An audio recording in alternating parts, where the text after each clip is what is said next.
I marinai della Capitaneria di Porto di Porto Empedocle hanno festeggiato oggi la loro patrona, Santa Barbara.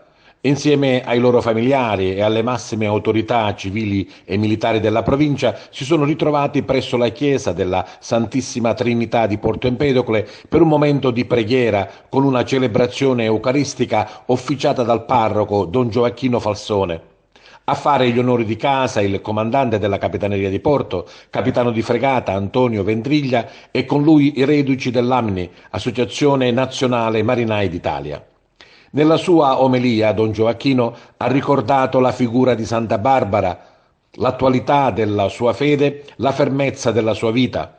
Ha avuto parole di elogio per il lavoro svolto dal personale della Capitaneria di Porto, per il disprezzo del pericolo e la loro azione in aiuto nelle situazioni più pericolose, con un ricordo particolare a chi ha sacrificato la vita in servizio nell'adempimento del proprio dovere.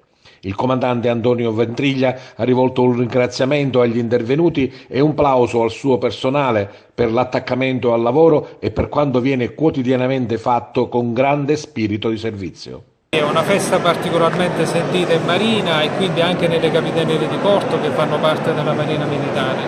Santa Barbara ha anteposto la fede all'estremo sacrificio, rappresenta il sacrificio di tutti noi che lavoriamo quotidianamente per la collettività. È anche un giorno di festa, non è soltanto una ricorrenza solenne. Noi infatti la mattina del giorno di Santa Barbara ci scambiamo gli auguri e, come ho detto già dall'altare, deve essere un momento di sintesi, di certezza del fatto che Santa Barbara ci protegge sempre e ovunque.